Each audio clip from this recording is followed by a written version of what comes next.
when you started eating meat only, you stopped eating a bunch of Butterfingers, idiot. Right? Finding people who I think trust and are going to be fair and open and honest and talk about all the possible ways that something could be working, how a person could use it, what type of person might benefit from one practice over another, rather than someone who just says taking X supplement leads to release of Y and then Z definitely happens.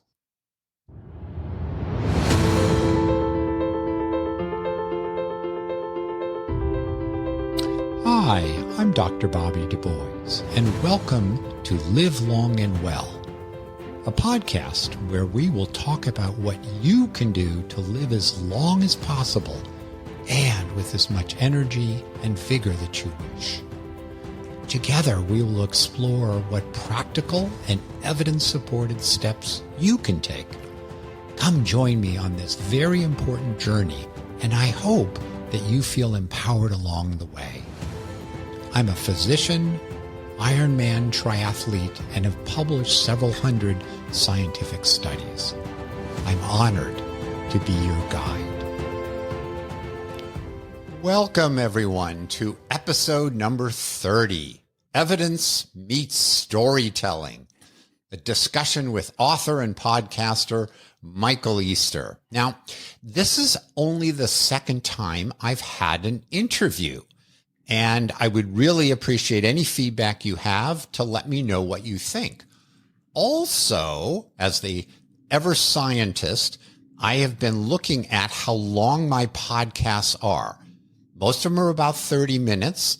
One recently was 20 minutes. And one of them, the one on placebo that I just had so many things I wanted to talk about, was about 40 minutes. Do tell me what length works for you best. I look at the statistics and it kind of shows a graph of when people drop off listening. Obviously, the last 30 seconds, people don't need to listen to the ending, and so they drop off. But the 40-minute placebo looked like more people dropped off earlier than I thought from other ones. So do give me feedback. I love it. I incorporate it, and it's very much appreciated. Well, today I want to welcome Michael Easter. He is the New York Times best-selling author of not just one book, but of two books, The Comfort Crisis and Scarcity Brain. He also writes 2%, one of the top newsletters in health and wellness. I read it religiously, and I would recommend signing up for it. I'll have a link in the show notes. So, Michael, welcome and thank you. I know you are about to leave on a long journey to begin writing your third book, so I really, really appreciate your being with us. Well, thanks so much for having me. I'm looking forward to chatting. We've had some good conversations so far, and it'll be great to have another one. That's wonderful. Well, I got to know Michael. So this isn't a cold call. I actually know Michael. Now, I didn't actually know Michael at the beginning because I read Scarcity Brain. Obviously, later I went and read the other one too.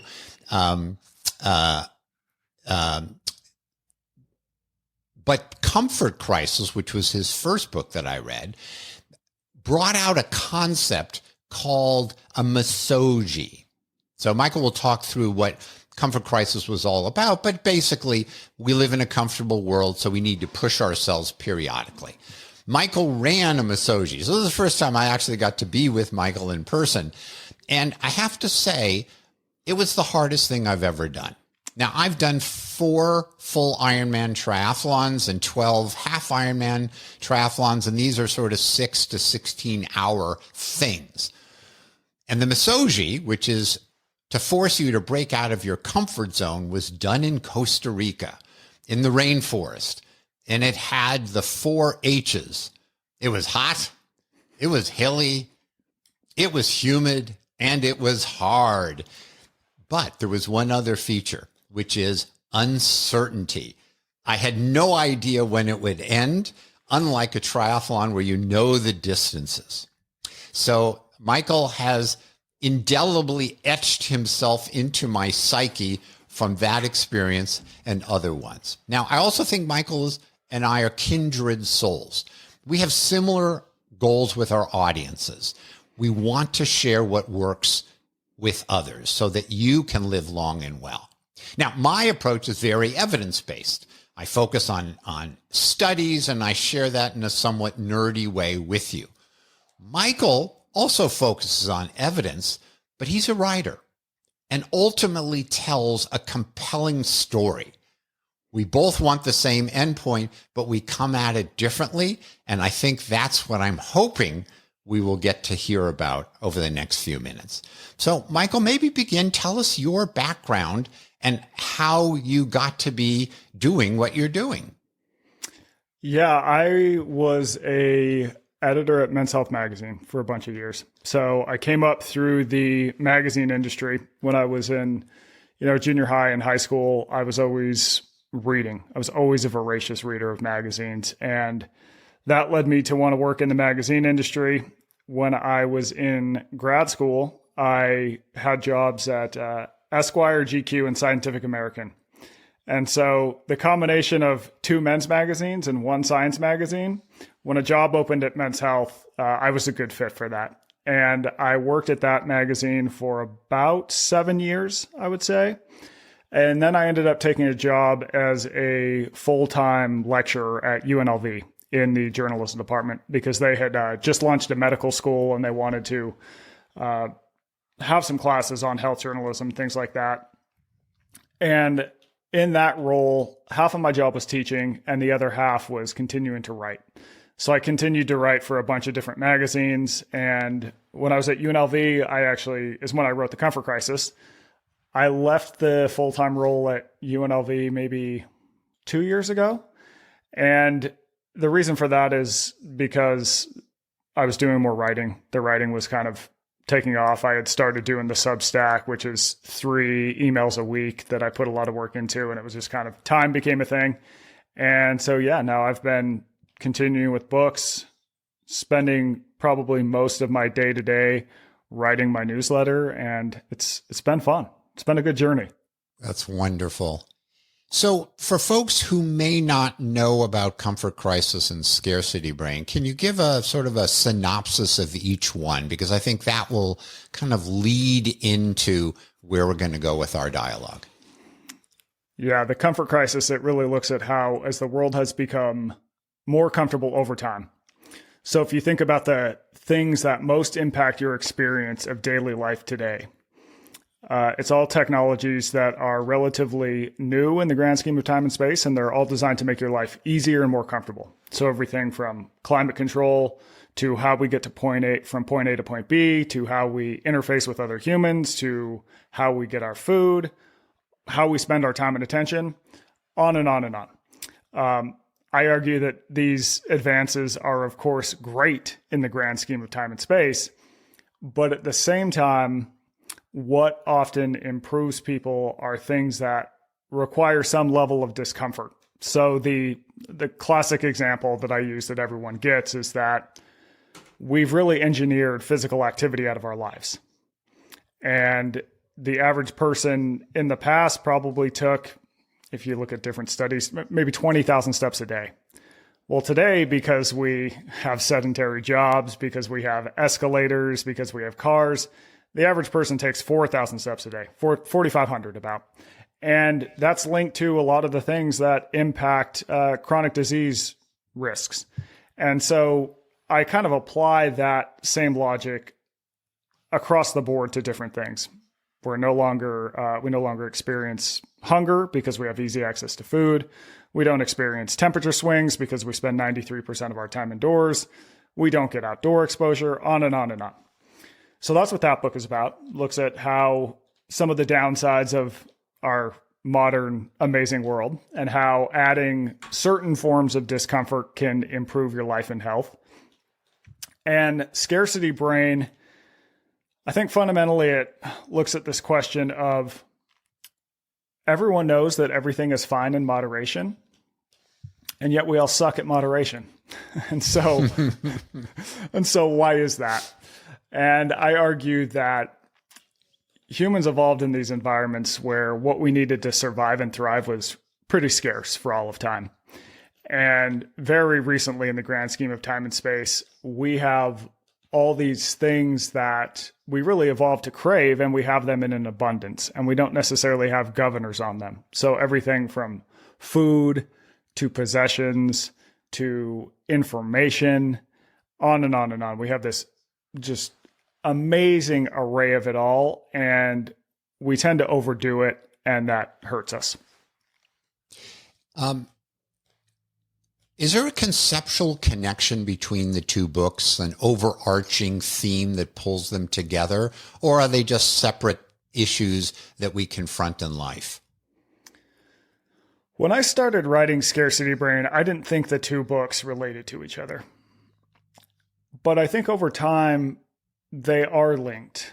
And I think the thing that sort of links them is that in the world today, to improve your life, you often have to embrace short-term discomfort to get a long-term benefit. So that could come from exercise, right? Exercise is hard, but by doing it, we improve in the long term. It could be from, in Scarcity Brain, I spent a lot of time unpacking the technologies that most take our attention. Things like cell phones, media, things like that. And I think that resisting the pull of that can be challenging, but if you use your time in a different way, that can often improve your life, even though it isn't quite as easy as watching 20 dog videos in a row or whatever it is on Instagram. Yep. All right, let's drill in a little bit to comfort crisis and talk a little bit about what does it mean to push ourselves out of our comfort zone. I think the argument you make is very compelling, that life has been changed compared to where we were kind of over the millennium, and that life is quite easy now. And that if we live in that world all day long and all year long, we may be losing some of who we are and some of our self-confidence. So then the question is, what's the antidote to it? And you talk about the Misogi, or the kind of ultimate challenge experience to get out of the comfort zone. And absolutely, I sensed it, experienced it, and it was really tough.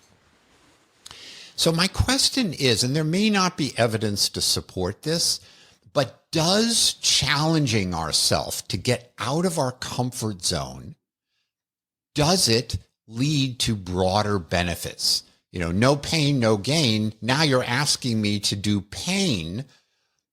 Do I gain something beyond that? So I talk to people about cold plunges, and they're like, I don't want to do it. That's awful. And I say, well, it raises dopamine levels. This is good for you. But the question is, pushing ourselves, does it generalize? Does it carry over into our life in ways that folks would value? I think, well, first I'll say it depends on what sort of discomfort we're talking about, right? A lot of things that are really good for us are uncomfortable. Exercise, occasionally going through some hunger in the context of a world where we've got ultra-processed food, time in silence in the context of a world where we've increased the world's loudness fourfold. There's also forms of discomfort that are just going to be uncomfortable for the sake of them. And so the way that I sort of frame it is, I look at a lot of things through an evolutionary lens, and what were we adapted to in the past, and how have we removed these things that are good for us? Now, the question of whether they generalize, I think that many things like, for example, exercise can generalize over to increase confidence. I think doing something like a Misogi, which is this single hard task that you're going to do once a year, and just really throw yourself outside of what you think you're capable of, and have a moment where maybe you realize you're capable of far more. I think that can generalize in many ways to increase confidence in daily life. And of course, I think exercise generalizes just over to being healthier in general. It's going to help you move better. And if you move better, you're going to be happier, right? People who have less mobility are generally have higher rates of depression, anxiety, all these different things. So to sort of unpack a thing I'll get is, people might say, well, is doing an Ironman triathlon really going to make me better in the boardroom? It's like, well, it's not a one-to-one, right? An Ironman triathlon is not going to overhaul your sales numbers and all these things. At the same time, I think it can give a person insight about themselves, what they're capable of, what they consider hard and challenging, and that can enhance other areas of their life. And I think that's what we would all hope, is that these challenges will carry over more broadly. And I'm guessing there's probably not a lot of psychological literature on this. I did a podcast recently on the 10 or so items you can do to reduce your risk of cognitive decline. And there were obvious ones like, get your blood pressure under control, exercise, sauna, those kinds of things. And then I got to the one which was the thorniest, which is brain games. Because people are making a lot of claims and a lot of money off of ways to train your brain. And the theory is if you push your brain, you will maintain cognitive function. But when they actually did the studies and they looked at things like, okay, so you do crossword puzzles and you do Sudoku. And the question then is, if you do that regularly, what happens a year or two or three later? And what they found was your ability at crossword puzzles and Sudoku improved or maintained itself. So by doing that, if your life was focused on, I really want to be a good crossword puzzle person as I get into my 70s and 80s, then the answer is it worked. But in terms of did it kind of then blend over to general cognitive abilities, the answer was no. So I think the Misogi and pushing our comfort may be very, very different. Certainly, I think about kids doing athletics as a kid and, the coach basically helping them see that they've got a lot more in them than they thought they did. And when they fall down, getting them back up again. And I believe that really, really does change who they are as human beings. And so maybe it works in kids. The question is, does it work in us adult people? I think the question is uncertain, but I think your anecdotes make a lot of sense. Yeah, I think so. And there is some research from a guy whose name is Mark Seary. He's in one of the New York, I can't remember exactly what university he's at, but he's done some work where he's found that on one hand, people who have challenge after challenge after challenge in their life, like just hardships happening over and over and over, piling up, they don't have good rates of mental health. Mm-hmm. On the other hand, people who have no challenges at all in their life, they have equally poor rates of mental health. There seems to be a sweet spot where going through trials, and especially if you can unpack and learn about them and analyze, what did I take from this? What did I learn about myself? What did I learn about how I might behave in the future? Those people had some of the best rates of mental health. So I think for me, and if you look at it from the concept, if you look at it from the perspective of a rite of passage, the most important part of the rite of passage was not necessarily the going out and doing the challenging aspect of it. It was the reintegration. And it was where the person comes back and we sit the person down and we go, what did you learn? What is this going to tell you? What is this going to tell you about the future? What did you learn about yourself? And how are you going to use this in the future? And so really kind of making sure that you analyze that, let that settle, I think is important. That's a really good point. And I think probably in my challenging experiences, probably I didn't go through a reintegration process as well as I could have. So I think that's a really good insight. So for those of you who are going to do a cold plunge or something, don't just do it, but reflect on the fact you were able to do it and that you thought you might not be able to, but you did. So good lesson. Thank you, Michael.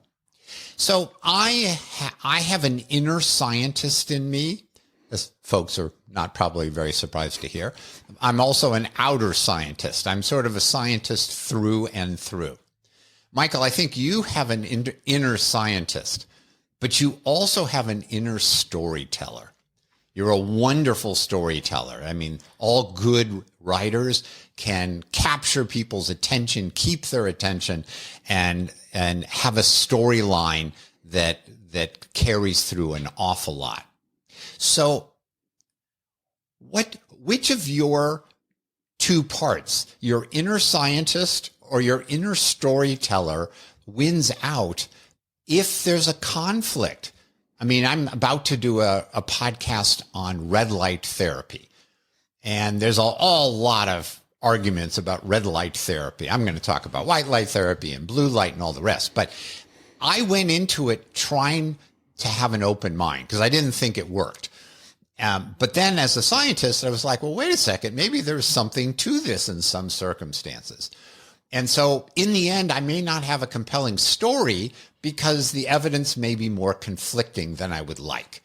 So when you have a conflict between evidence and a story, how do you resolve that conflict? That's a great question. So what I think I do is that if I have a story and an experience or a anecdote of someone else who had an experience and they learned from it and they seem to benefit from it and it was good, what I will then do is go, okay, well, what does the evidence say about this? Is there a good reason for why this might have benefits for a person? Mm-hmm. And I try to look at both sides, right? I'm going to go out looking for reasons why this could have benefits. And I'm going to actively search for evidence that refutes what I think. And then I just try and present what I found. So I had this experience, it helped me. And guess what? The nerds either agree or they disagree, and you can take that as you will as a person. So you present it as there are different ways to think it through. It may not all line up in a row. Yeah, exactly. I had one, I'll give you an example. I did a post on 2%. It was about the benefits of silence.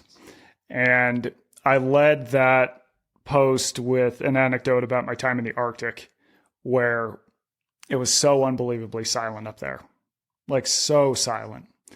And I found myself a lot calmer in that silence. Mm. And so that led me to start looking at the evidence around noise and the effects of the noise that we live in and how much louder has our world gotten. And there is a lot of good evidence that suggests that people who live in more noise have worse mental health and physical health outcomes. At the same time, people who live near more noise might have other things going on. They may live closer to a road, which, by the way, roads have more smog. If they live closer to a noisy road, they may also live in a neighborhood that is less affluent. So they may have less money for health. So there's this myriad of different things that are happening. So I try to account for that myriad of things, but then just look on balance and say, look, if you live in the context of noise, probably spending more time in silence is going to be good for you. At the same time, it's complicated. Why don't you give it a try? And if it helps you, do more of what helps you, do less of what hurts you. Yes, and I'm very big of the N of one trial. If the evidence doesn't give us the right answer or at least the definitive answer, we can test it in ourselves and see what works and what doesn't. Yeah. And I really appreciate that about you because you do have such a deep command of the science. You've done a ton of research yourself. And I think that sometimes people who are, quote unquote, evidence-based can get exceedingly pedantic about the science. And it's like, well, what are you going to say? If this person's like, hey, I do this and it helps me, what are you going to do? Argue with that? Right. So So we talked about the conflict between the evidence and the story. I would say one way that we differ is that I focus on what the scientific studies show. And oftentimes there may not be evidence to support one way or another. The study hasn't been done. And there's a million areas like nutrition where good studies generally haven't been done.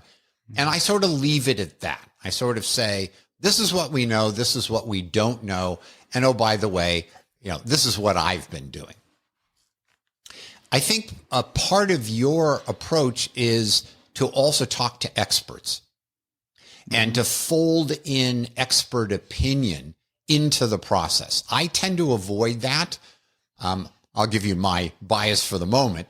In 1491, if we got the best scientists and astronomers together and we said, is the world flat or round? The experts would say, there's not a question. It is flat. Obviously, in 1492, Columbus went off the edge and realized it wasn't an edge, and we found the New World, and the rest is history.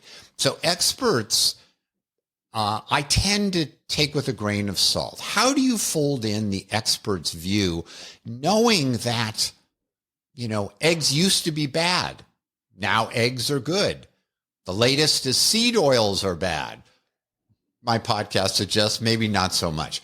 How do you deal with experts and figure out whether to, stand firm on what they say or to take it with a grain of salt? I think that I would differentiate between an expert and a practitioner. Okay. I think that people who are on the ground and actually working with people can be very, very informative. So we may not have a clue about nutrition, right? Like there's a lot of open-ended questions about nutrition. It's like, okay, if I just go with the studies, I'm going to be like, well, here are all these complications with the studies, blah, blah, blah, blah, blah.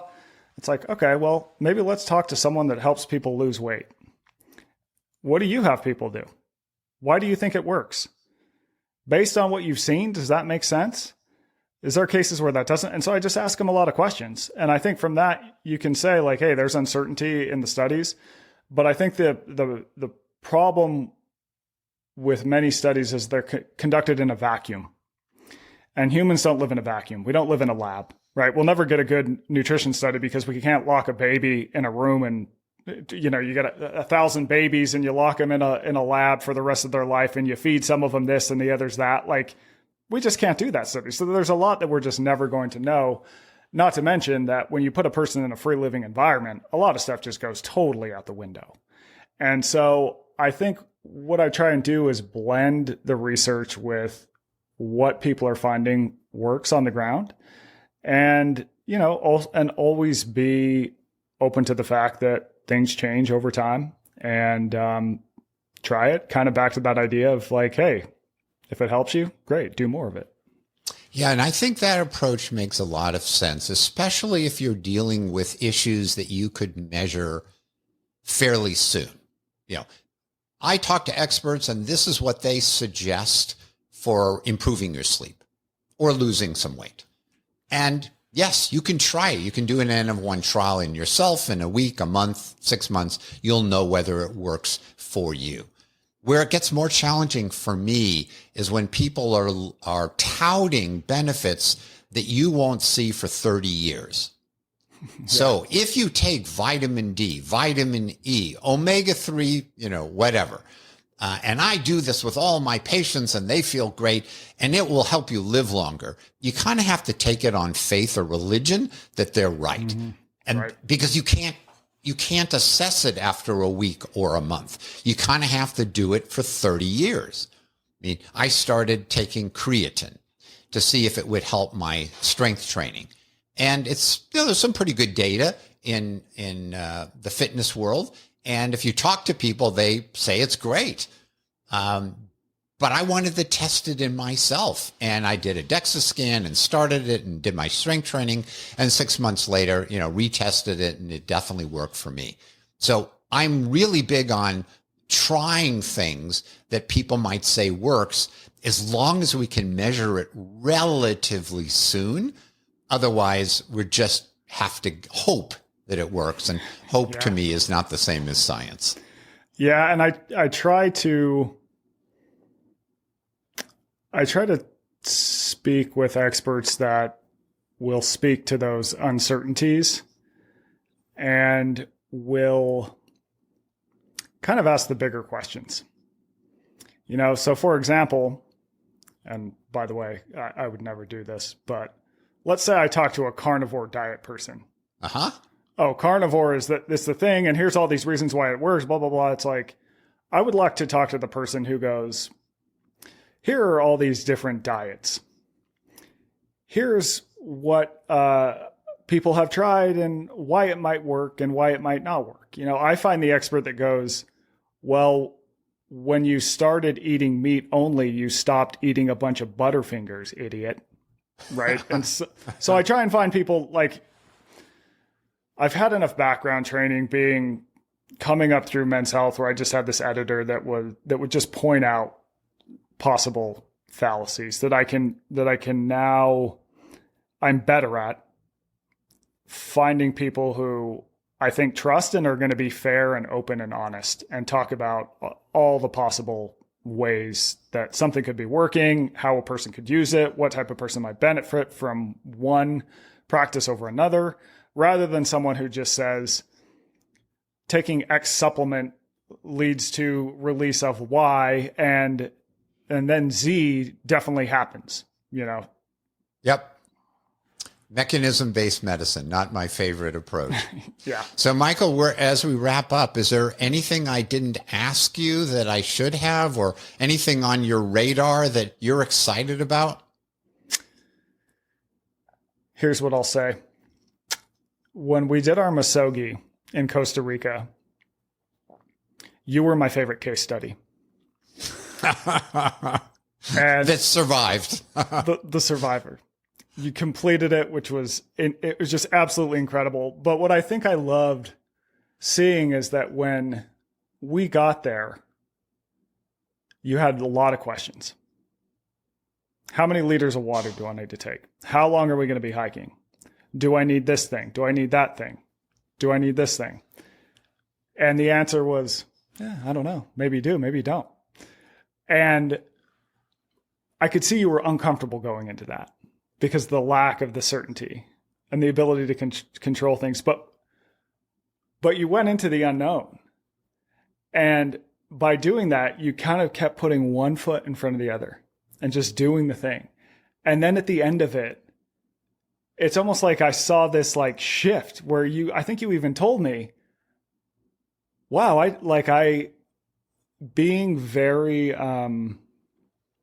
making sure all my ducks in a row has helped me my entire career. It's allowed me to get where I am. But in this scenario, I couldn't do that. And that was opened up this whole new thing. And I just thought it was like the most beautiful example of how, for really anyone, throwing yourself occasionally into an adventure can be informative. So I just love that. I think about that often. Michael, thank you. That's very sweet. Yes, it made me confront uncertainty in ways I'd never had. And it was good for me. It really, really was. It was awesome. It was awesome that you finished. You crushed that thing. It was truly phenomenal. Michael, thank you for joining us today. For my listeners, please do check out his newsletter, 2%. Again, I'll have the link for you. We come at the issue of live long and well in slightly different ways, but we really hope the endpoint is the same for all of you. And until next time, thank you all for listening. Thanks so much for listening to Live Long and Well with Dr. Bobby. If you like this episode, please provide a review on Apple or Spotify or wherever you listen. If you want to continue this journey or want to receive my newsletter on practical and scientific ways to improve your health and longevity, please visit me at drbobbylivellongandwell.com. That's doctor as in DR, Bobby, livelongandwell.com.